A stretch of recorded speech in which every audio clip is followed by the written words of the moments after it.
তার উপর নাকি কোনোদিনই রাগ করেননি তার সিনেমার নায়ক। মাঝরাতেও প্রয়োজনে একে অপরকে ফোন করে ঘুম থেকে তুলতে পারেন।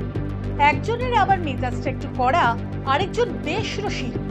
বুঝতেই পারছেন কাদের কথা বলা হচ্ছে। টেন্সল টাউনের সবচেয়ে সফল আর সবচেয়ে চর্চিত জুটি, যারা বাজিগার থেকে দিলওয়ালে দুলহানিয়া পেরিয়ে দিলওয়ালে উপহার দিয়েছেন দর্শকদের। বিভিন্ন সাক্ষাৎকারে বারবার উঠে এসেছে তারা নাকি একে অপরের সবচেয়ে প্রিয় বন্ধু।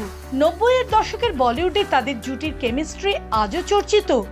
ভালোবাসার উদাহরণ হিসেবে বারবার উঠে এসেছে সেই জুটির নাম।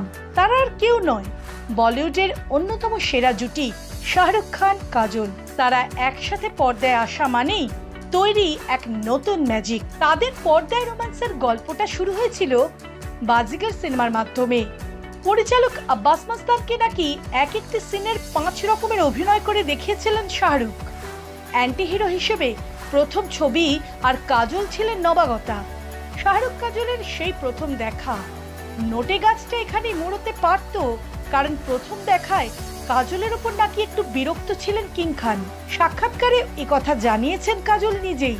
কিন্তু ওই যে ওপরওয়ালার ভাবনা যে অন্যরকম, তাই সিনেমা প্রথম ঝলকেই বাজিমাত। ব্যাস, তারপর এখান থেকেই একের পর এক ছবিতে জুটি হিসেবে কাজ করা শুরু করেন তারা। আদিত্য চোপড়া ইয়াশ রাজ ফিল্মসের প্রোডাকশনে দিলওয়ালে দুলহানিয়া লে যায়েঙ্গে সিনেমাটি তৈরি করেন। 1995 সালের 20 অক্টোবর মুক্তি পায় সিনেমাটি। সিমরান রাজের চরিত্রে অভিনয় করে তাক লাগিয়ে দিয়েছিলেন শাহরুখ কাজল। সর্বকালের জনপ্রিয় ব্লকবাস্টার ছবি এটি। শোনা যায় শাহরুখ নাকি এই ছবিতে পরিচালকের প্রথম পছন্দ ছিলেন না। আদিত্য চোপড়া চেয়েছিলেন বলিউডে হলিউড এন্ট্রি, তাই নাকি টম ক্রুজ ছিল তার প্রথম পছন্দ। ইয়াশ চোপড়ার ইচ্ছাতেই শাহরুখ আসেন এই ছবিতে। আর সাফল্য সে তো গিনেস বুকের রেকর্ড। মুম্বাইয়ের মারাঠা মন্দির সিনেমা হলে এখনো প্রতিদিন সকাল 11:30টায় শোতে চলছে ডিডিএলজে, দীর্ঘ 28 বছর ধরে। সিনেমার শেষে অঞ্জলিকে রাহুলের হাতে সঁপে দিয়ে রাতারাতি ভিলেন মোগাম্বো অমরিশ পুরী হয়ে ওঠেন এক সংবেদনশীল পিতা। ইন্টারনেটের যুগেও দর্শকেরা হলে টিকিট কেটে উপভোগ করছেন এই ছবি। এইরকম জুটিকে হাতছাড়া করা যায় না, তাই রাকেশ রোশনও সুযোগ বুঝে তার ছবি করণ অর্জুনে সই করিয়েছিলেন শাহরুখ কাজল জুটিকে। ফলাফল একই, সিনেমা সুপারহিট। 1998 সালে কুছ কুছ হোতা হ্যায় দিলওয়ালে দুলহানিয়ায় আদিত্য চোপড়া সহকারী করণ জোহর এই ছবির পরিচালক। সুতরাং শাহরুখ কাজল জুটি থাকবে সেটা বলাই বাহুল্য। প্রেমের এক নতুন সংজ্ঞা তৈরি করেছিল রাজ আর অঞ্জলি। আর সেই না ভোলা সংলাপ প্যার দোস্তি হ্যায়, যার ভরসায় এখনো বুক বাঁধে নতুন প্রেমিক। এরপর কিছু সময়ের বিরতি, এর মধ্যে ঘটে গেছে বেশ কিছু ঘটনা।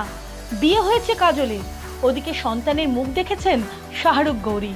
ফিল্মফেয়ারের মঞ্চে সেরা অভিনেত্রীর পুরস্কার নিতে এসে কাজল জানিয়েছিলেন অভিনয় জগৎ থেকে কিছু সময়ের জন্য ছুটি নিতে চলেছেন, সময় দিতে চান পরিবারকে। কিন্তু জনতা জনার্দনের মন থেকে কি সরানো যায় সুপারহিট জুটিকে? বিষয়টা বুঝেছিলেন করণ জোহর, তাই আবার ফিরিয়ে আনলেন তার প্রিয় জুটি। সাল 2001, সিনেমা কভি খুশি কভি গম। সিনেমায় কাজলের অভিনয়ের বিষয়টি নিয়ে তার স্বামী অজয় দেবগনের কাছে নাকি দরবার করেছিলেন শাহরুখ নিজেই। প্রথমে কিছুটা নিমরাজি হলেও মত দেন অজয়, কারণ শাহরুখ কাজলকে নিয়ে এতটাই মগ্ন সিনেমা জগৎ, তার জন্য নাকি গসিপ কলামনিস্টদের রীতিমতো লক্ষ্যবস্তু হয়ে উঠেছিলেন তিনি। যাই হোক, শেষমেশ জনতার দাবি মেনে নিয়েই কভি খুশি কভি গম। এরপর একসাথে দীর্ঘ পথ চলা মাই নেম ইজ খান থেকে দিলওয়ালে। একরাশ মুগ্ধতা নিয়ে দর্শক দেখে চলেছেন শাহরুখ খান আর কাজলের অসামান্য অভিনয়।